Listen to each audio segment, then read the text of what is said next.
Sir, open up this door in the name of the glory of the Sontaran Empire. Shush.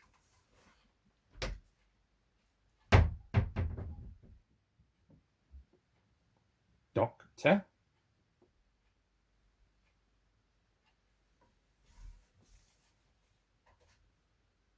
Grumpy. No. Doc. No. Sleepy. The other ones?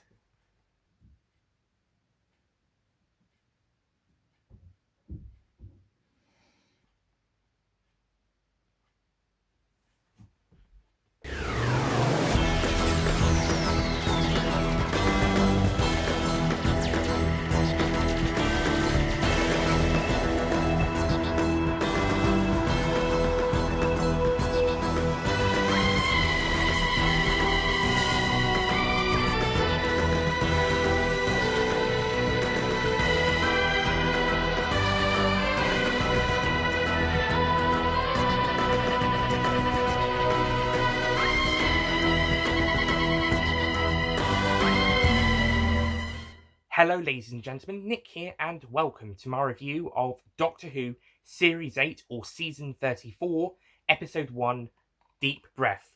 Before we start, if you have not checked out my reviews of Doctor Who Seasons 1 to 26 or Series 1 to 7 or Seasons 27 to 33, check those out on the Nicholas Payne Retro channel now, along with rankings, including series rankings and my top 20 classic stories ranking. There will be more rankings following the completion of the Series 12 reviews or Series 12 re-reviews. Future reviews will be on this channel, but if you have not checked out reviews for the first 11 Doctors, check them out on the Nicholas Payne Retro channel now. Some reviews will be on the Whoniversals, and they will have linked videos on the Retro channel, so check out Nicholas Payne Retro and the Whoniversals for further Doctor Who content, as well as the content currently available.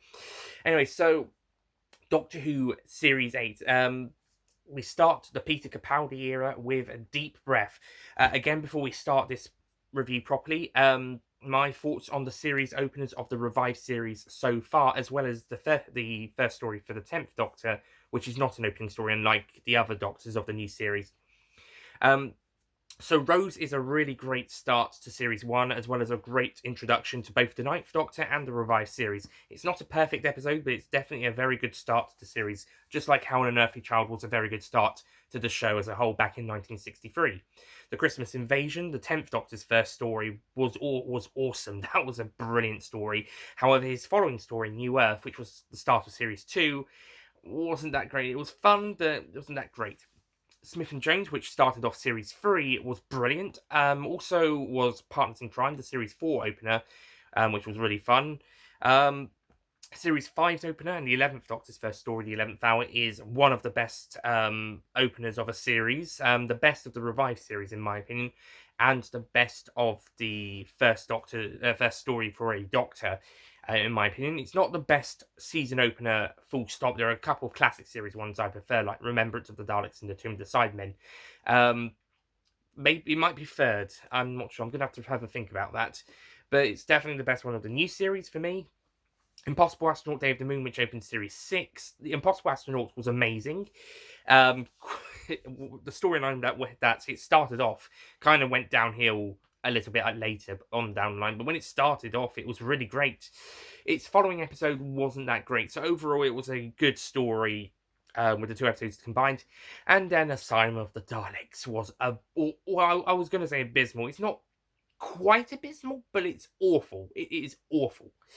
If it wasn't for the fact that the Doctor is really great in that episode, as well as some great cast and performances, great music, great direction, great visuals, etc. If it wasn't for all of those great stuff that is in the episode, it would have been an abysmal story. As it is, it's just awful.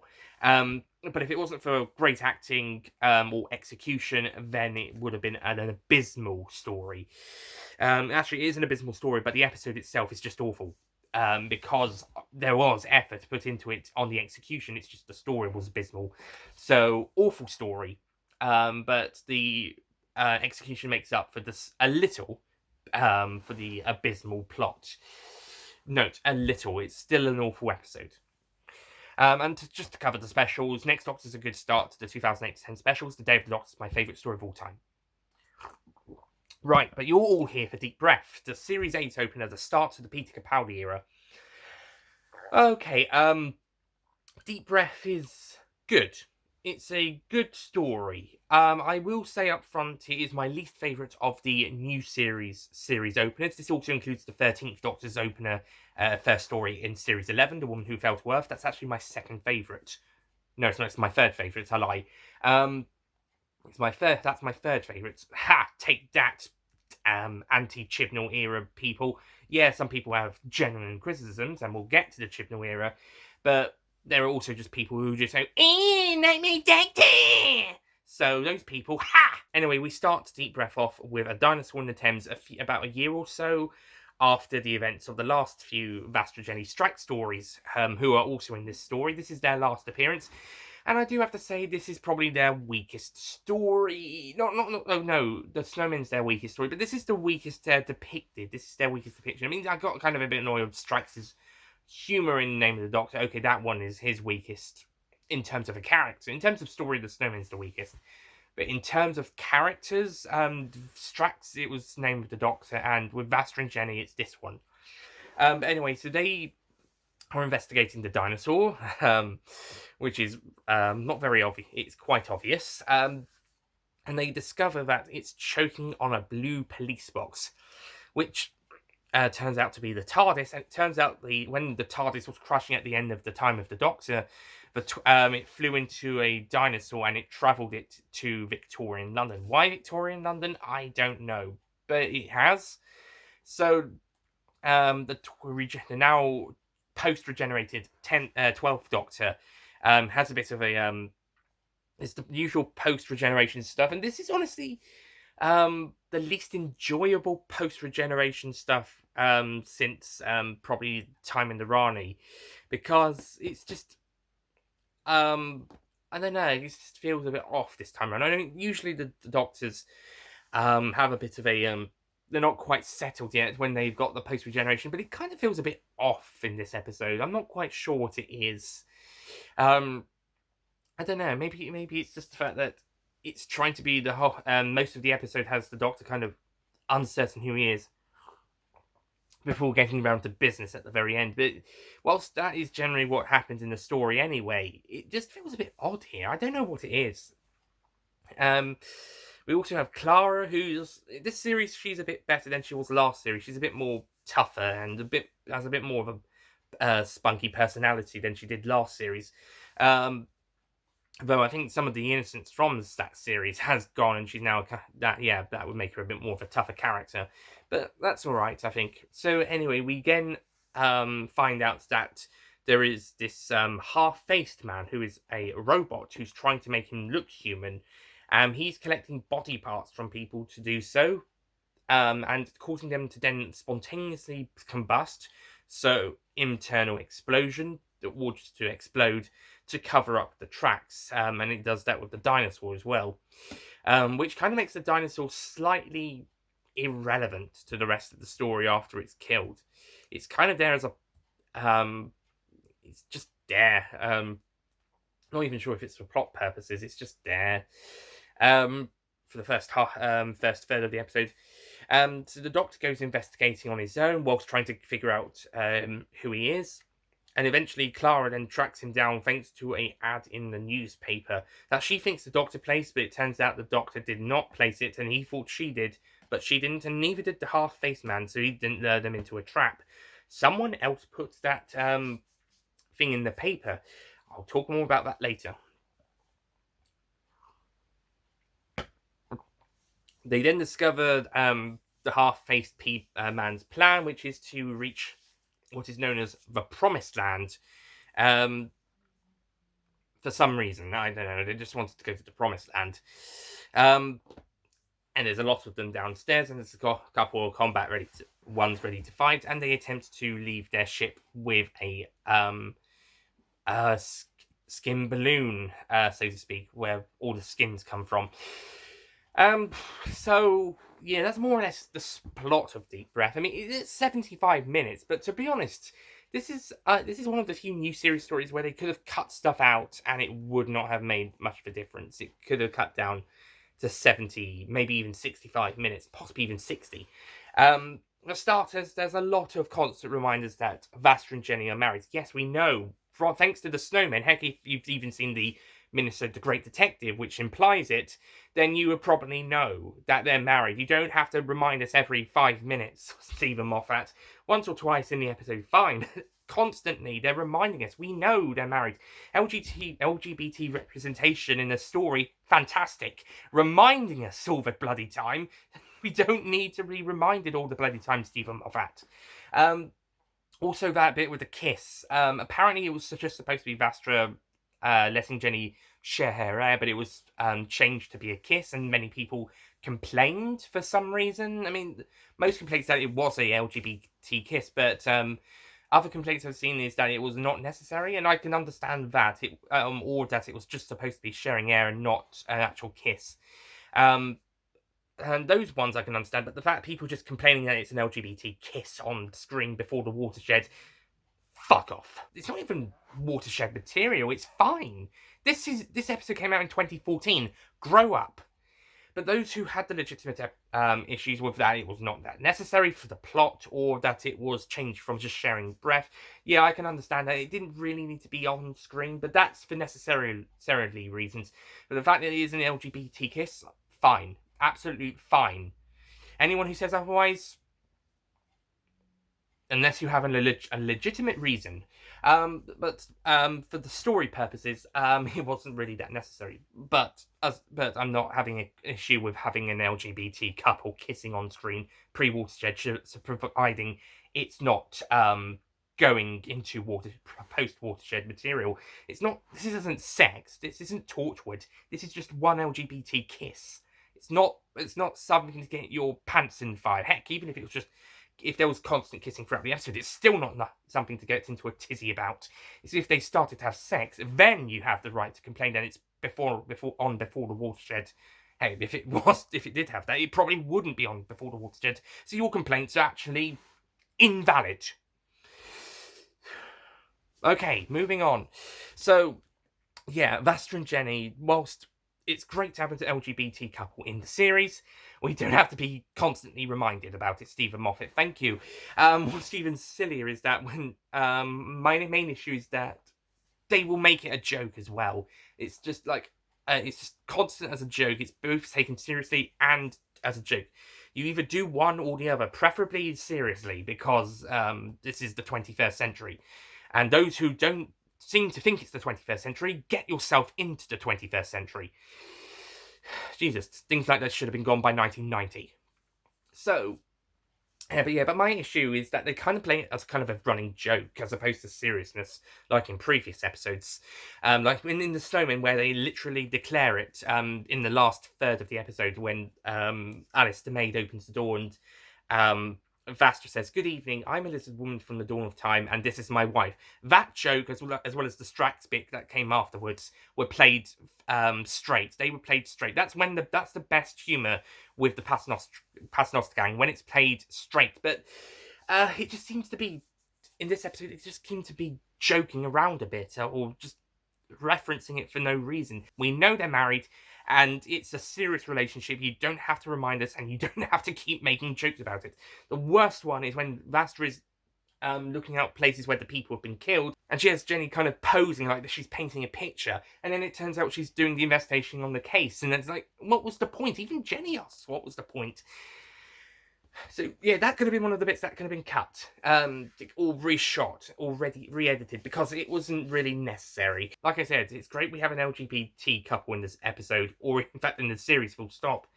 But when you're constantly reminding us, it's getting annoying. And this is where some people get their complaints about, even including the people who have the invalid complaints. Hey, look, I've been repeating the same criticism for the last couple of minutes.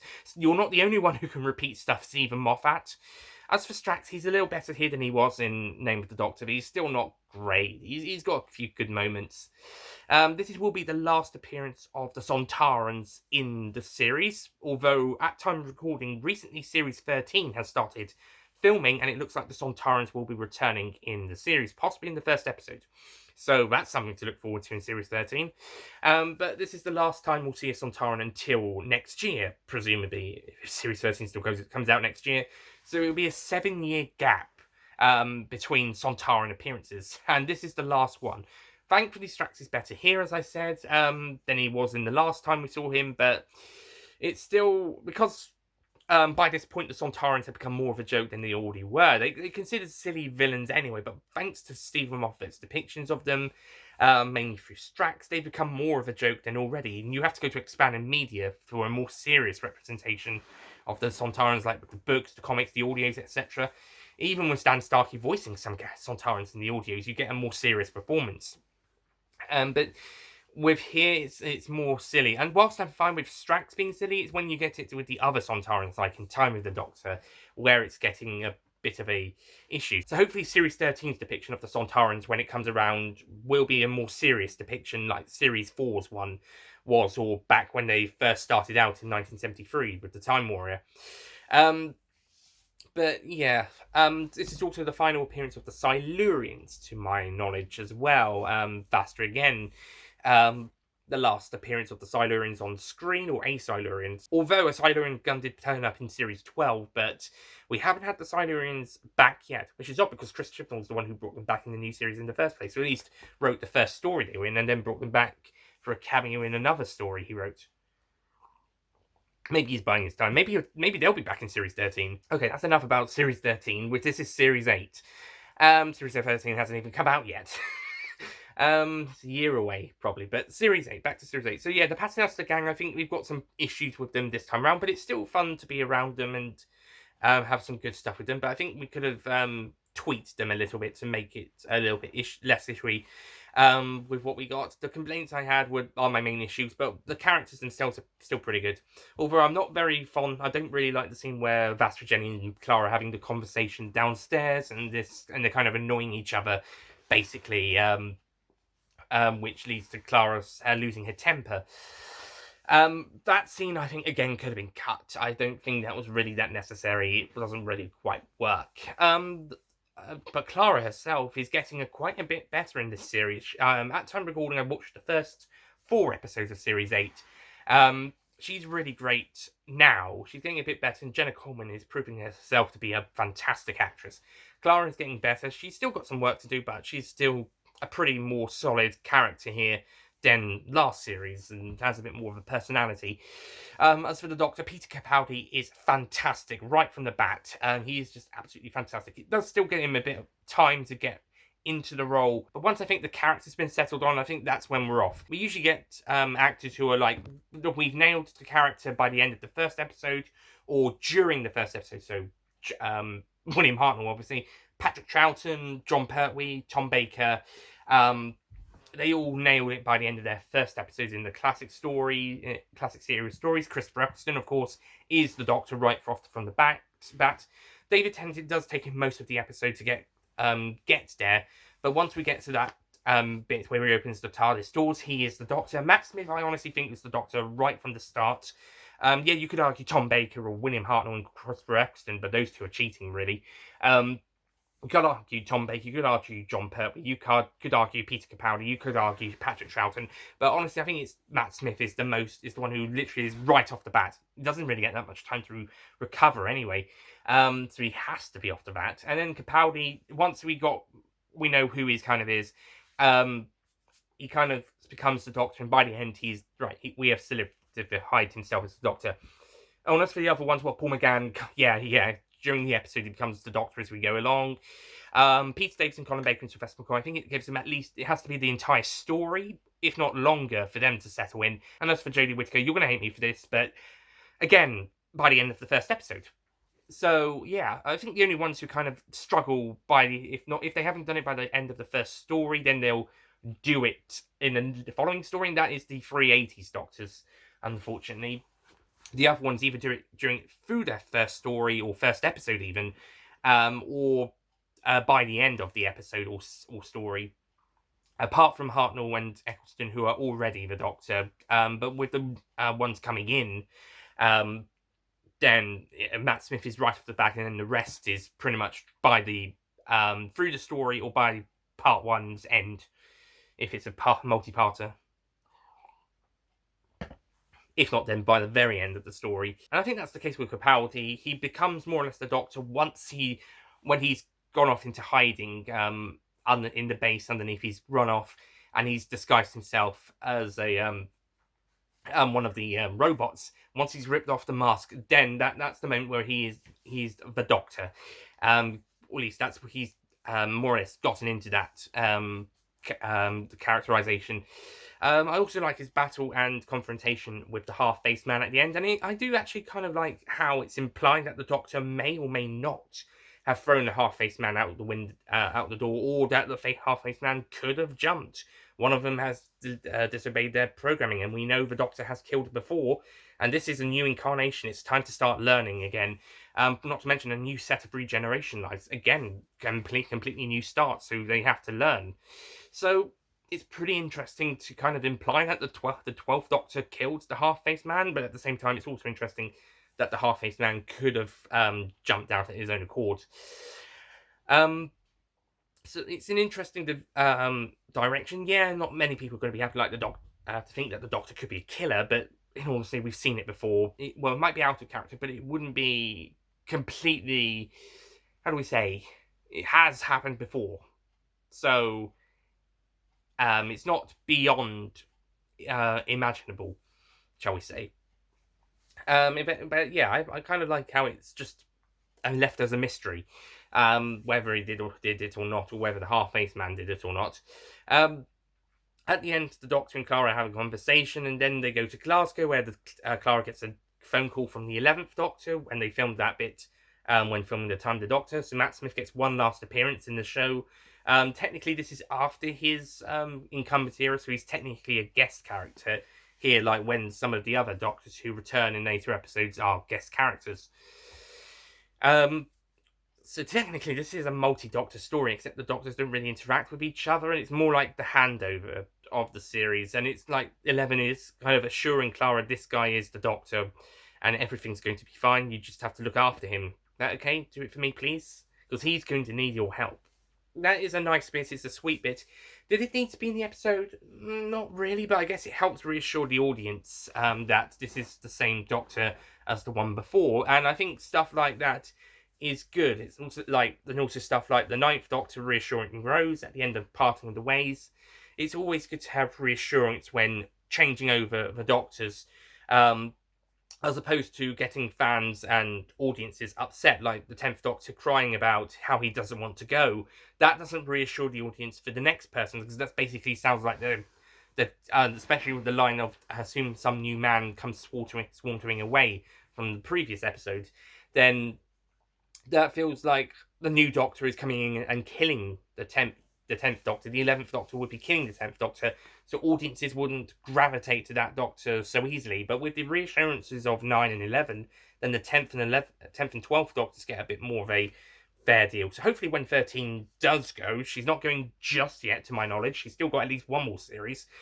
Then when she does eventually go, not yet, but eventually, hopefully she will be a more reassuring incarnation like 9 and 11, not like 10 or even 12 when he gets around to it. I mean, he does kind of give his next incarnation a few instructions, but before that he does not want to go, because not because he doesn't want to give up that regeneration life, but it's because of he doesn't want to lose any more people. And we'll get round to the end of the 12th Doctor series when it's the end of the 12th Doctor series. We're only at the start at the moment, but yeah, End of Time did not reassure audiences for the 11th Doctor, but Bad Wolf and Departing the Ways, and this episode, as well as The Time of the Doctor, would assure audiences for the following 10th and 12th Doctors coming in after the 9th and 11th have left.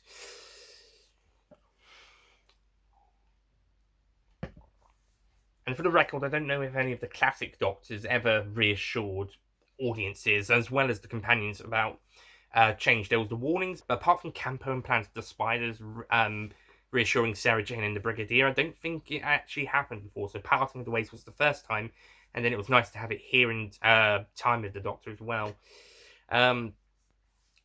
So yeah, that was a nice scene. Whether it was necessary or not so much sure, but it was still a nice scene. Also, it turns out that this woman Missy has put the advert in the paper and was the one who got Clara and the Doctor together in the Bells of St. John. She hooked them up, so to speak, and it turns out she's in charge of heaven, where dead people go. So we get the scene with the face man meeting her, and that's our series arc for this series. Who is Missy? Yeah, another mystery box character. We have to wait and see to find out who it is. Of course, now in retrospective, it's been 6 and a bit years. We know who this character is, and she's going to play a more important role in the later series. Well, not so much Series 9, but Series 10 and the end of this series. But we know who she is. We're not going to talk about that until we get to the finale, if that's okay with you. Do not mention it in the comments, apart from... If you want to talk about the scene of this episode, go right ahead, or you want to talk about her without spoiling what's going on, go right ahead, but we're not going to talk about what happens until we get to the Dark Water Death in Heaven review, because spoilers, and we want to actually talk about it in that review instead of spoiling it early. But let's just say the revelation is pretty interesting, but also very predictable. In fact, many people already got it. With literally 1 or 2 or 3 appearances, they got it. And it may also have even been a disappointment for some people, including the ones who got it. But we'll talk about it when we get to Dark Water, Death in Heaven. Until then, here we go again. Another mysterious woman mystery box. Oh joy, Stephen Moffat, you do spoil us. I think. Oh, it could be worse. It could be another the Doctor is going to die subplot. Oh wait, that's next series is. Right, okay. So deep breath. I thought it was good. I thought it was interesting. Had some good stuff, but there was something a bit off about it. I don't know what it was. Maybe I think it was too long for starters. I think it should have been 65 minutes, not 75. This is the longest series the series opener. Yeah, this is the longest series opener. It's the longest first individual episode for a Doctor apart from the TV movie. Not the longest story because it's 75 minutes. It would be the equivalent of a 3-part classic series story, and of course all of the opening stories for classic Doctors were 4-parters, except Power to Daleks, which was a 6-parter. So that's the longest one overall story. But in terms of the individual episode, this is the longest.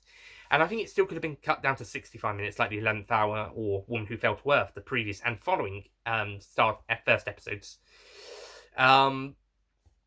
But yeah, I think there could have been stuff cut. I think you could have cut almost all of the reminders that Jenny and Vastra are married, and some of the jokes as well. Great to have an LGBT couple on here, and it's great to have like 1 or 2 reminders, but constantly reminding and having it played out as a joke in places like the Jenny posing bits and Vastra seemingly painting, but it's not painting. Cut those out. Just keep what's necessary for the story or for character development. Those bits don't apply to both. The kiss, okay, I'll let that stay because I don't have the issue with it. Apart from it's not really necessary to the story, but I'll accept it. I'm not one of the people who complain about it for no reason. Those who have got an actual proper reason, fair enough. Yeah, it is a bit unnecessary, but I'm gonna keep it stay. Because it's not too much of an issue, not to me anyway. Strikes could have been a bit better, but he's more improved. He's improved since the last story, so he's more tolerable. He's more fun, and we got a good couple of moments with him as well. Actually, he's back to being good again. Even Clara is much better here than she was in Series 8. The Doctor, I think, we're starting to develop the personality, but by the end, I think. Yeah, he's got a good personality for this 12th Doctor. He's the more harder Doctor. He's more knows nonsense. Serious. If it wasn't for the fact he has less of a heart, less of a concern for others, he's doesn't care as much as he used to. He's a more alien Doctor, but he does start to care more over the course of his tenure, and I think that would make a pretty archetypal Doctor. I mean, a not so much grumpy, but one who could easily lose their temper, get quite cross, but also have a bit of a fun side with them and a bit of a lovable side of them. That would for me be how I would write the Doctor. I would have times where I would have happy, fun, lovable, caring, but also they have a temper. They can get to the end of the tether pretty easily. They will take no nonsense, and they can get very emotional. On both sides, the complete opposite of the Cybermen, may I add. So that kind of Doctor, that is what I would do, and I think Capaldi's Doctor shows signs of that. It's just that if he cared more, I think he would probably have nailed it. However, his Doctor will kind of has to grow his caringness, so he has it back by the end of his era. I think his character in Series 10 is where he's at his best. But as for Series 8, we were off to a pretty decent start. I mean, it will vary over the episodes, but yeah, I think the 12th Doctor is good personality. It's going to get better as we go along. It's also going to get worse, may I add. It's going to get worse before it gets better, actually. Well, the Series 8 version is going to progress, and then we get to Series 9, and then we get to Series 10. So, yeah, that's basically the progression in a nutshell. Oh, yeah, and Michelle Gomez is great as Missy. I mean, she's great for the entire era, but in the single episode, yeah, she's great. A great performance in the first appearance. Even if the character's first impression is, yes, good. Yeah, it's alright. It's what comes later we'll see about. Overall, Deep Breath is good. I will be giving it a 7 out of 10.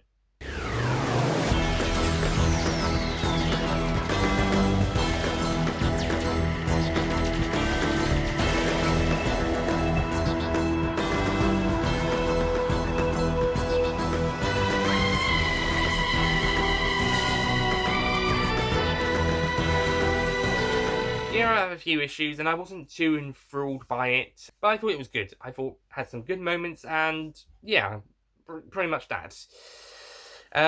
Also, I liked how it ties in with the Girl in the Fireplace, with the villains being the robots using humans as spare parts, a la Girl in the Fireplace, and the ship they're on is the sister ship to is the SS Marie Antoinette, which is the sister ship to the SS Madame de Pompadour. They really liked naming their ships after French queens and French kings' mistresses in the far future. So, all these famous female French people who are somehow connected to the French monarchy pre-revolutionary France, or during revolutionary France in the case of Marie Antoinette. But it's nice connections to Girl in the Fireplace. They're not necessarily returning villains from that story, but they're kind of like similar to each other. So a bit like the Minotaur is related to the Naimon in a way. It's, the Minotaur from God Complex is related to the Naimon from the Horns of Naimon. So yeah, I think that's cool. Actually, they might be more closer than that. So anyway, that's my review of Deep Breath. Thank you for watching. Next time we go into the Dalek. Into the Dalek. So I'll see you guys next time for that interesting episode. I'll see you guys then. Goodbye.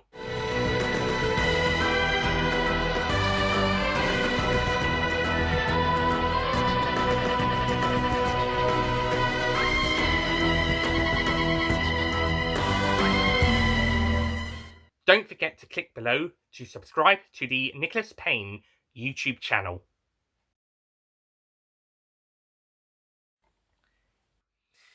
Tough luck. Right, okay, back to Deep Breath, because we're still on the Peter Capaldi era. Well, we're just starting the Peter Capaldi era, I should say. We'll get round to mocking the Not My Doctors when we get to Series 11.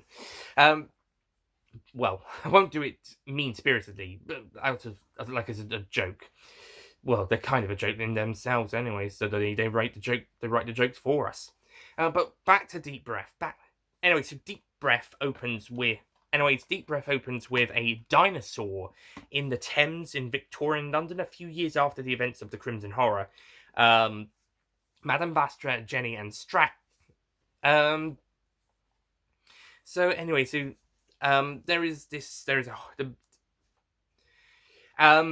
For those who have the legitimate criticisms, We know that they're LGBT. They're an LGBT couple. And she's got Jenny standing as a model. And whilst I would like to see ladies like that, usually, no, cut that bit. No, that wasn't supposed to be insultive.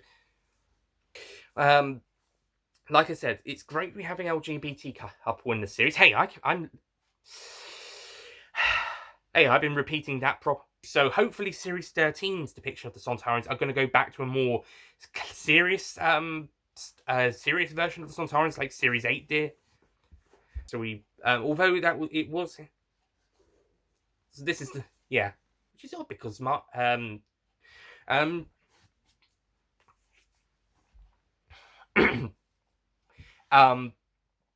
but I think it's but I think once the character is that's when we're Capaldi is off. We've got quite a few Doctors who usually get off by the end. They're off and for Jodie Whittaker, I think the first episode, more or less, or at least during the first episode, and as so I think that's what's the case with Capaldi. We get a bit many times, especially in the classic series. So, and of course but we've seen it happen before. So, it wouldn't be out of character. It's just, well, the Doctor doesn't like killing, but it wouldn't be but apart from maybe Campo in Planet of the Spiders, I don't think there was that much reassurance. It's always like he grows it. His hearts grow back over the course of years. I mean, they're not gone, but he's got, I don't know. I think series 10 is probably a very close depiction of that. I think series 10.